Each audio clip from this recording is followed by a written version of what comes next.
Good evening, ladies and gentlemen, boxing fans around the world.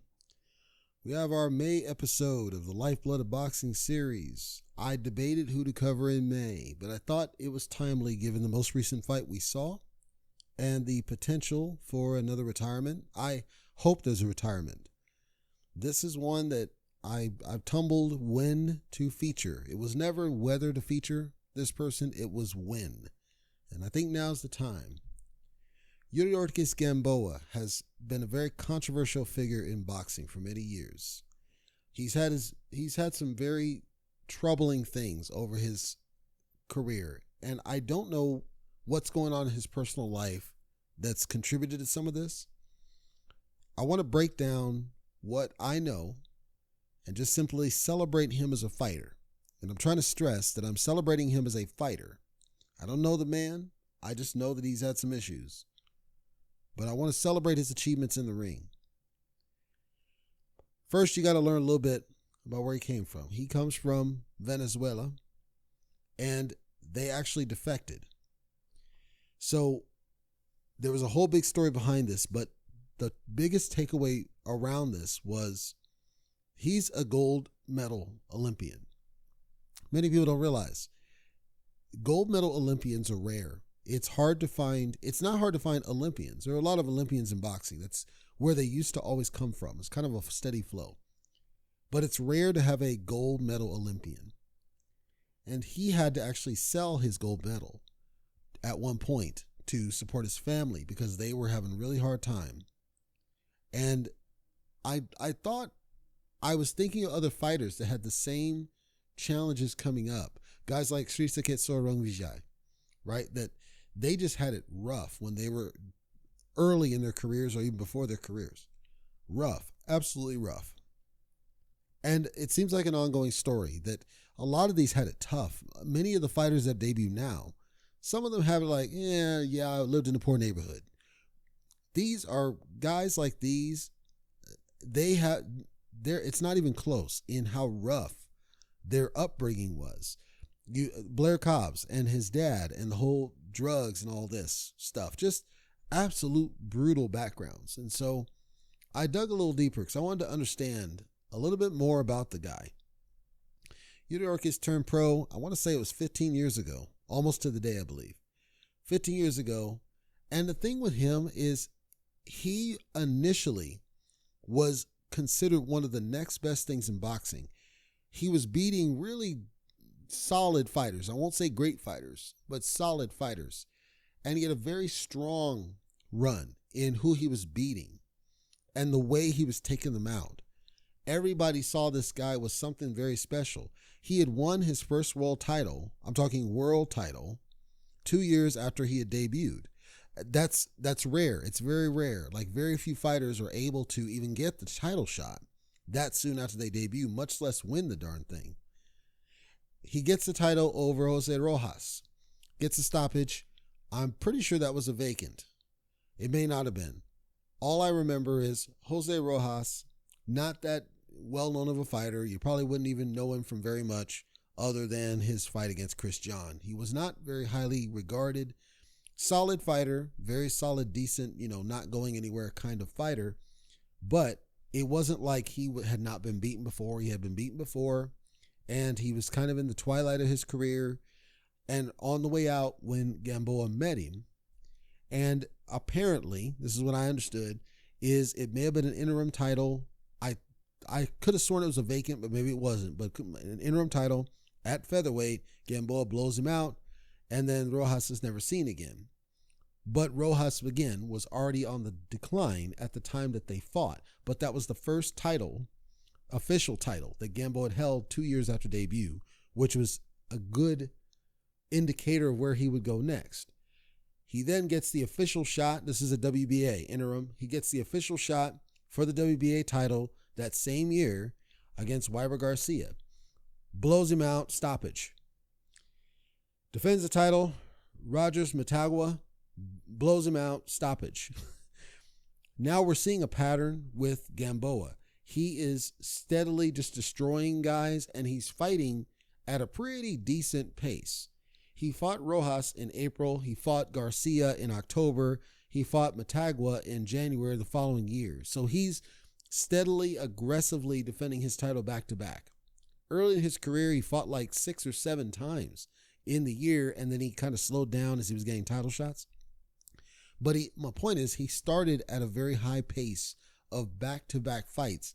This might contribute to why later in his career, it seemed like he was having a hard time with things like stamina, because it feels like he might have just been going 500 miles an hour and not taking enough time to rest between fights, possibly. Usually when it's the featherweights, though, and the flyweights and the lesser guys, they don't have as much of an issue, especially when they are younger doing it. But I just noticed the trend that it seemed like his pace, maybe he couldn't sustain it for very, very long. I don't really have that answer. I do know that he had gone pro and he was already like in his 20s. That's not crazy old, but usually fighters are like debuting at 18, 19, maybe 20. It was a little bit after the fact that, he's already in his 20s and then he's basically going 500 miles an hour, back-to-back fights, defending the title multiple times, getting these blitz and stoppages. And again, it's not like these guys were bums. I would argue only Motagua had a questionable resume. Everybody else had a pretty decent resume. 2010 March, so this is 2 months after he fought Motagua, he's fighting Jonathan Barros. Jonathan Barros was undefeated at the time. Jonathan Barros, this took place in Germany. The story here is that Yuriorkis, when he left Colombia, he had gone to Germany, and that's where he defected to get to the U.S. So he had already had a story in kind of going back to the place that he originally was, where he defected at the time he was coming up. And then he fights Barros out there, blitzes him, but does not stop him. Gets a unanimous decision, but ultimately beats him and becomes the first to beat Barros.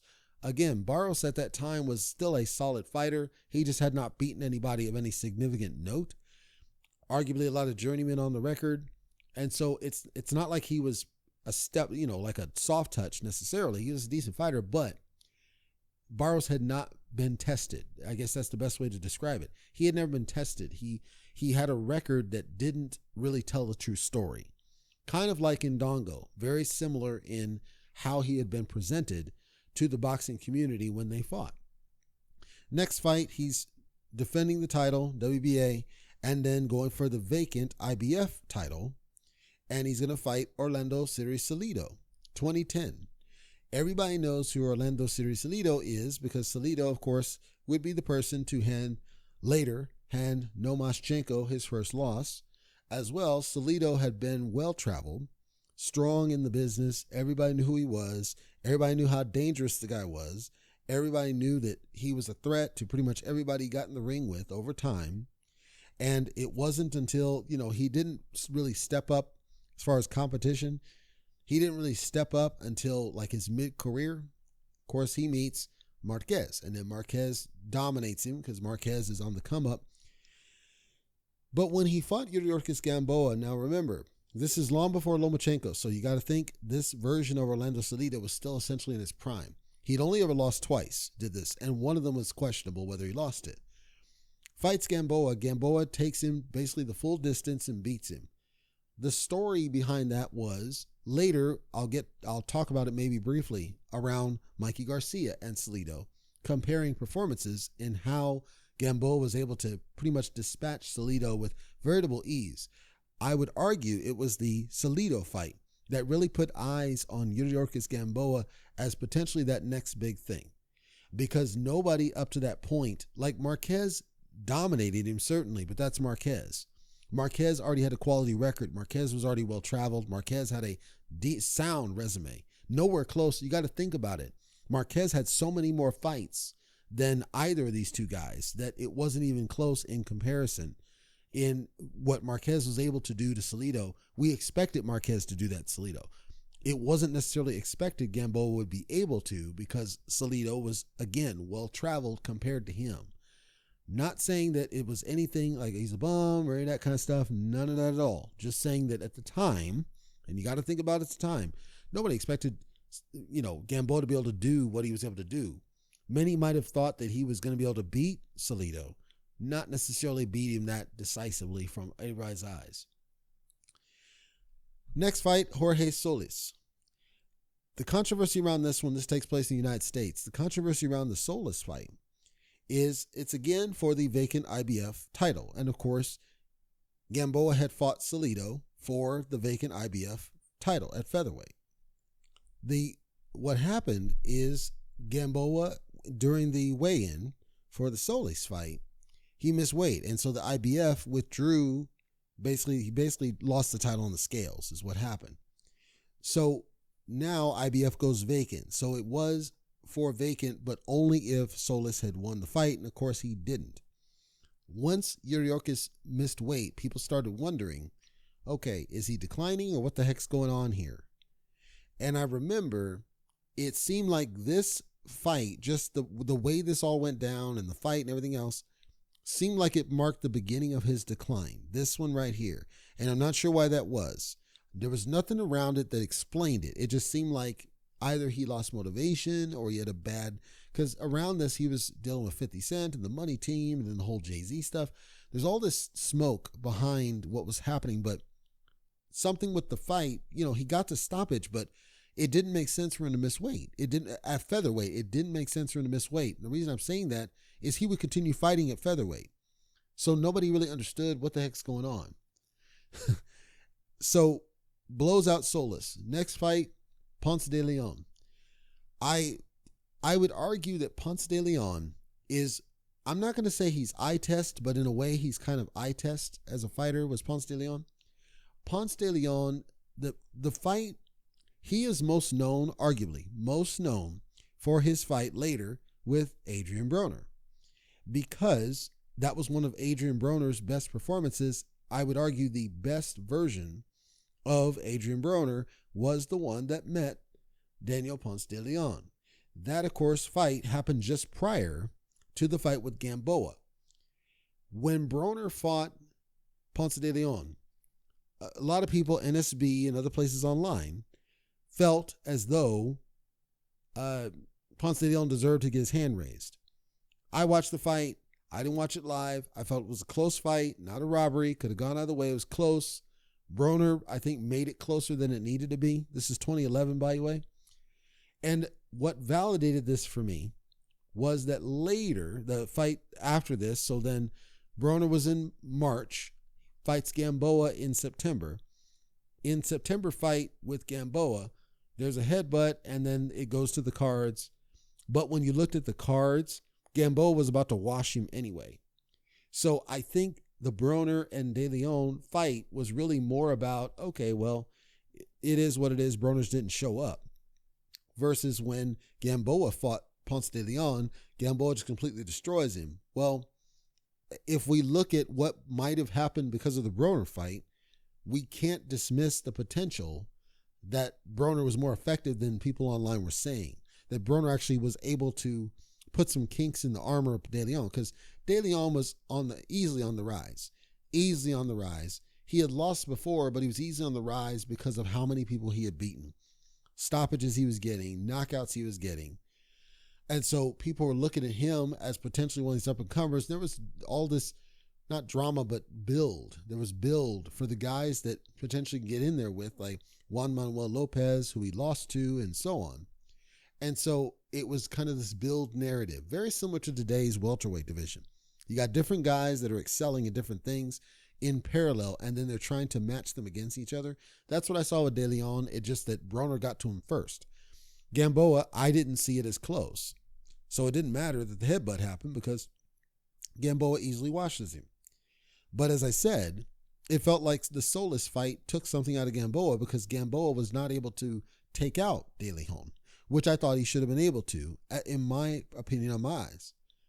Next fight, Michael Farinas. He fights for the WBA title. He's defending it against Farinas. And this was his last fight at featherweight. He vacates the titles, takes a quick fight at lightweight to get used to it. Now, the mistake people called out is he jumped from featherweight straight to lightweight. And nobody knew why he immediately jumped up to lightweight. We suspected it was something around him missing weight against Solis, but never could we understand what that was. The fighter at lightweight that he took, Darlis Perez, at the time was undefeated, but regional. He had not been heavily regarded. Very few people really knew who he was at that time. He had had some fights, but nobody that was recognizable or notable except for like one or two. And even they were like the B- level. So the version that Yuriorkis Gamboa fought, nobody, although he was undefeated, it was kind of, it's like, okay, he's undefeated and it is what it is. Gamboa didn't do anything for him other than promote the fact that he's here at lightweight. And even then, Gamboa couldn't get him out of there. It went the distance. I would argue it was not close in his performance, but again, he couldn't get the guy out of there. Now, of course, this is 2 weight classes up from where he was, so nobody was surprised that he struggled to get him out of there. But people were wondering again, did the Solis fight expose something? Did we learn something from what happened in the Solis situation?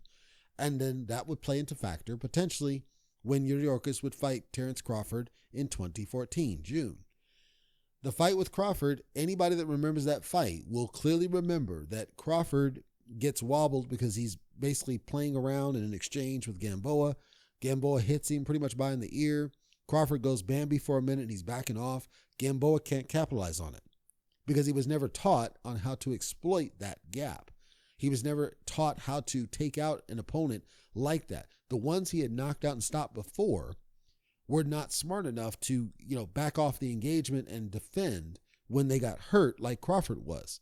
So Crawford was easily able to recover from this, and then Crawford would go on to drop him multiple times en route to defending. He's defending the WBO lightweight title. So then that fight arguably opened the doors for Crawford as he went up in weight and went a different direction, because Gamboa up to that point had been undefeated. Gamboa up to that point was a strong name. Gamboa at that point had been heavily built. Gamboa was believed to be the next big thing. So for Crawford to beat this guy and take his O and beat him by stoppage the way that he did, it opened doors for Crawford. I would argue it caused a little bit of close for Gamboa, but not completely. It just basically throttled him. It slowed his momentum. He wasn't able to get the same opportunities that he was getting before, where he was just back to back to back to back. After Crawford, he takes some soft touches. I'm pretty sure they were still at lightweight at this point. Takes some soft touches. Nobody really well known. People might say Rene Alvarado was. I don't say so. Just Alvarado's last name. He's banking on his last name of his brother. I didn't see that. I felt he was a soft touch. Then he fights Castellanos in 2017. Castellanos' fight is the most notorious fight of Gamboa's career from my eyes, because it was the first and to date only fight where Gamboa would quit. He would quit on the stool. And the reason he would quit against Castellanos had I don't want to say a bum, because he was not a bum, but he had a record that did not tell you that Gamboa should have struggled with this guy. There should have been no reason at all that he struggled with this guy, but he struggled with this guy. I want to steer to Castellanos just a little bit so I can put in perspective why this matters. Castellanos, from the first 10 fights that he ever had, he only won 3 of them. And of the fights that he lost, he had already lost to guys by stoppage, by knockout. He was nowhere near somebody that Gamboa should have struggled with. He got totally stopped by Orlando Ciricelito. He got totally stopped by Mikey Garcia. Again, this is all before he ever fought Yuriorkis Gamboa. He was getting knocked out and stopped long before this. The reason that Castellanos was even positioned to have this fight with Yuriorkis is because Castellanos had a win streak where he won a featherweight title. And he was presented as, okay, he's rebuilding, he's coming back, he's going to be doing something, he's going to be meets Rene Alvarado, gets stopped again, does a win streak again, but then it's a standing, then gets knocked out by Escandon in 2016. And then Gamboa is immediately after this. Escandon, they're expecting, okay, Castellanos, he got knocked out by Escandon. So this is a good get back fight, rebuild fight for Gamboa. In that fight, every single time Gamboa would exchange, he's getting tagged. And the comedy is, if you get to hear the official broadcast, it's still on YouTube. You're hearing Teddy Atlas, and he's talking about, it's like that kid, and he's like a race car. and all he has is that speed, and he's never taught the rules of the road. Gamboa's that kid. He's that kid. And then later on, Gamboa eats a right because he's leading in with his foot while throwing a hook. Gamboa eats a straight right and goes down. And Teddy Atlas is like, there it is, lack of fundamentals. That's that fight. That's that pattern repeated for multiple rounds that Gamboa was just getting tagged over and over again by this. I'm not calling him a bum. It's a temptation. I'm not going to do it. But this guy Castellanos, whose record should tell you that Gamboa should not have had any trouble with him. But for whatever reason, Gamboa had major trouble with him. Mind you, Castellanos would proceed to lose his next 2 fights, and he hadn't been seen since. That was 2018. So it's like he was just losing fights. Gamboa should not have quit, number one, and he certainly should not have been dropped as much as he was. Something felt like it was off. Something seemed like he wasn't all there. And so people were concerned, okay, maybe you need to retire, bro, because you should not be losing to this guy Castellanos. Then he comes back again, does Gamboa, gets 4 wins in a row. One of them is a knockout, and I would argue the knockout is what kind of put him back on the map. There was the unanimous by Miguel Beltran, but I would argue that the knockout of Roman Martinez put Gamboa back on the map and back in contention, because Roman Martinez was another one of these guys that started out and just getting knockouts after knockouts after knockouts. He was blitzing guys. He had solid wins against guys like Francisco Lorenzo, who I'm a big fan of. Knockouts after knockouts, only ever lost to champions at the time. That being Ricky Burns out in Glasgow, and then Mikey Garcia. And of course, we know him both of those guys. Other than that, knockouts, and then Lomachenko. Other than that, he was winning. He was beating everybody, including Siri Salido in 2015. So then Gamboa goes in there.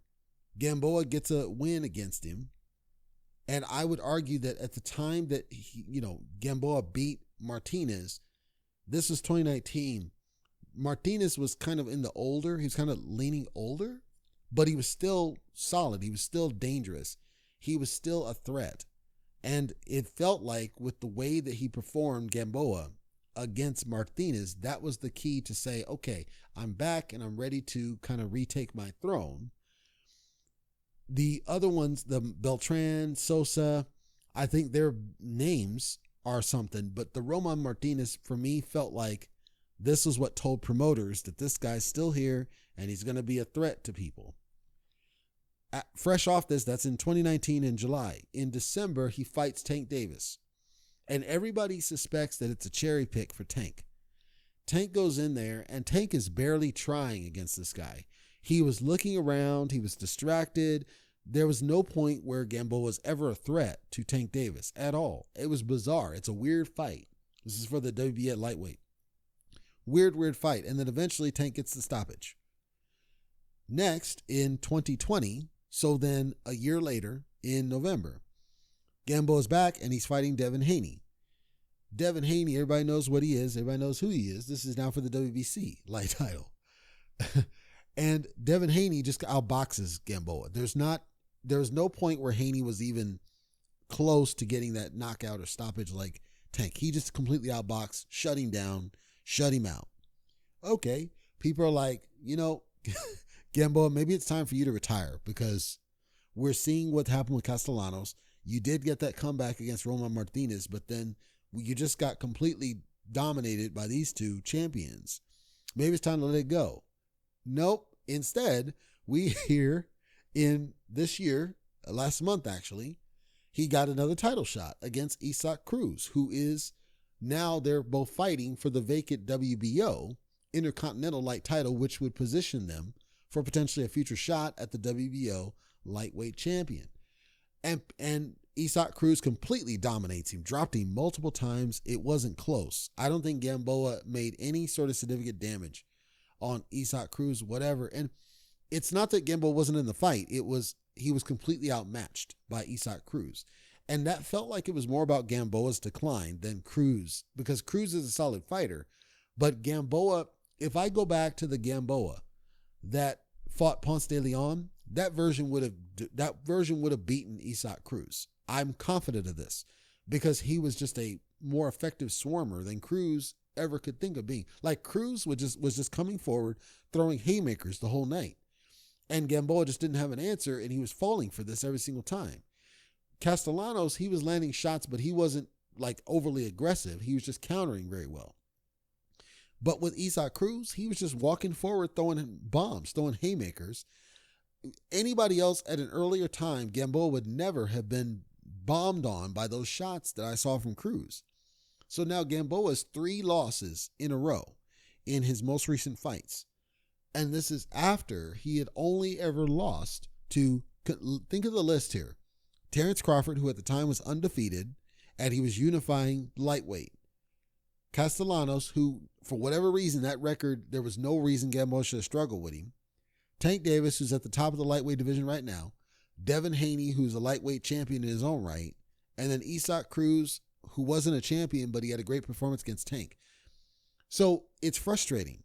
And even his fans would tell you, it's frustrating seeing what happened with Gamboa over time, because you see the potential in the guy. You see that there was something there and he was something special, but something went wrong somewhere. And I argue was around the Solis fight, 2011. Something went wrong, something short-circuited where he was never the same fighter that he was. And nobody could ever describe exactly what happened with him. And maybe at some point when he retires, he'll tell the story if there were things we didn't know. But I figured I would feature him on Lifeblood because when you look at his fights, if you look at every single one of his fights, I would argue except for Devin Haney, every single one of his other fights, this guy was working hard to entertain the fans. Even in Castellanos before he quit, he was working hard to try to entertain the fans. He was working hard to try to give you your money's worth and make you convince you that he was going to win at some point. Early in his career, he was more successful than later, but all the way to the very end, all the way to the Isaac Cruz fight, this guy was still coming forward, still trying. And it was disappointing to see him quit against Castellanos because, again, I don't think, as far as Cuba, there's been another fighter in the modern era better than Yuriorkis Gamboa at their peak in just their presence and their ability and the way that they were sold and marketed as what they were, what they are. Like, it seemed like he was better than his record would indicate. And we could see this as long as he doesn't fight. And we see this with some fighters. As long as they don't fight the A tier, he's able to dominate him and get him out there. But every time he steps to the A tier, he falls short. And the way he falls short is a dominant fall short. If that makes sense. Like, he's never lost in a close, right? It's always been he was stopped or he was dominated or he quit. Well, think about that. If all his outcomes were stop, dominate, or quit, that means he was always a fighter except for the one where he quit. And even when he quit, that was 9 rounds in. So it took a while until you could convince him to stop. And nobody knows to this day why he actually quit that. I don't recall seeing why he quit that one. And I got to think that people are going to be trying to pick at the bones. I truly hope that he has made enough money in his career that he doesn't have to fight. And if he likes to do it, I would much rather see him not actually fight as a pro, but perhaps train other guys. Because I do think that there's something there in terms of that intangible that he's got. There's an energy that he brings, and I think he can contribute to some people. He does lack certain fundamentals. He lacks fundamentals of defense. His offense was always his defense. His speed was always what kept him going.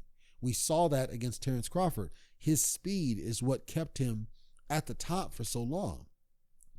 Once he slowed down and he no longer could rely on that speed because he got older, and as we get older, your body doesn't care what you think, then we started to see kinks in the armor. He was still able to beat guys at the B level, but once you hit the A, there was just no hope. And people were wondering why he's getting title shots. It's because he's still a name. And it's because he's still an exciting fighter to watch. Even in loss, he's still able to go out there and entertain. Like, think about this.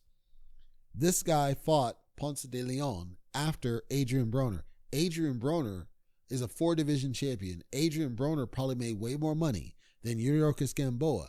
Adrian Broner at featherweight was a brilliant, brilliant fighter. He was. At the lower weights, he was a brilliant fighter, was Broner.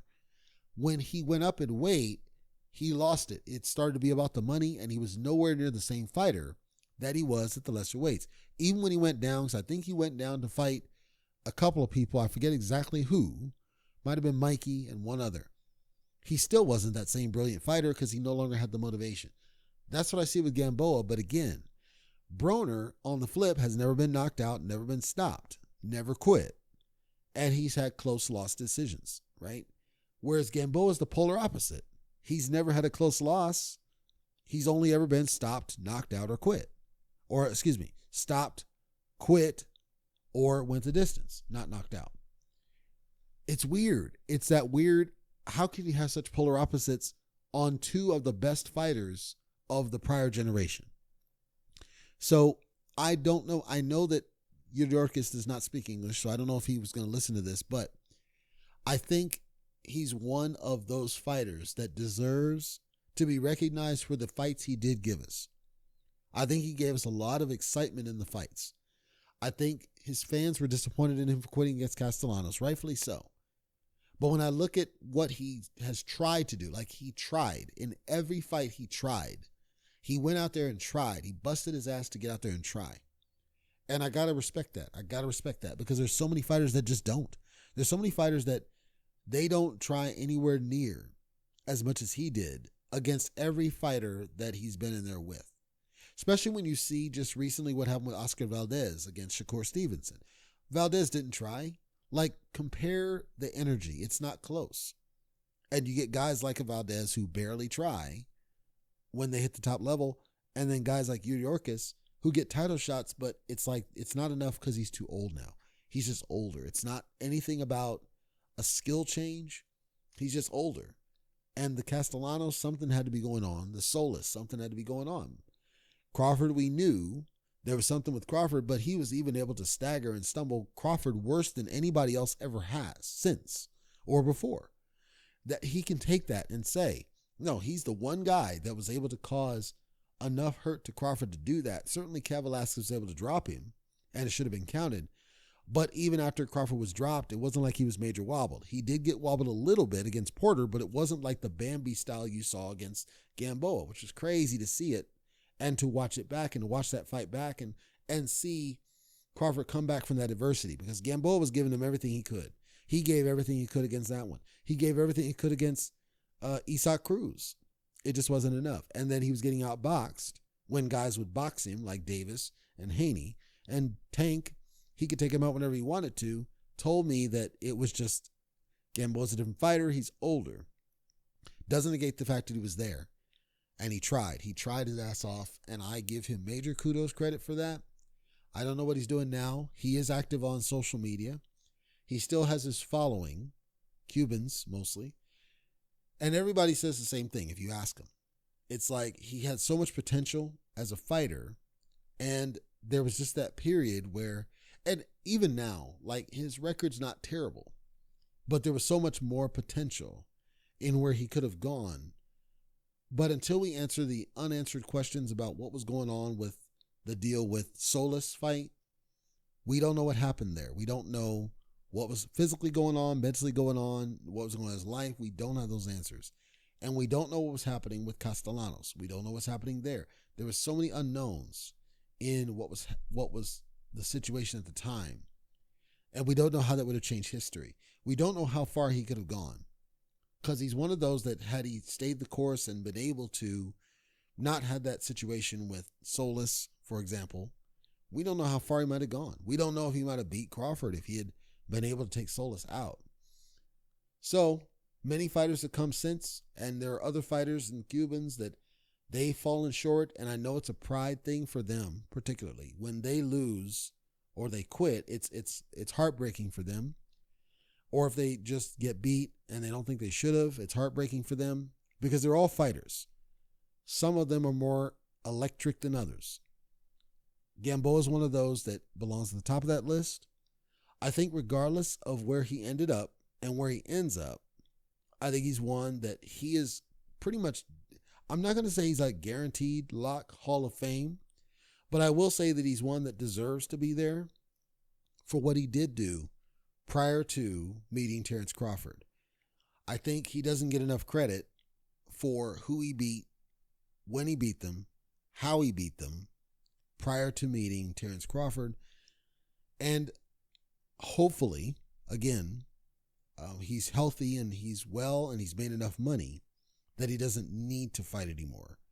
Because the last thing we want to see is something like Amir Khan, where he's just fighting to make a check. And I want to see him live well and happy and contribute to the sport in some other way, because I do think he has a lot to contribute.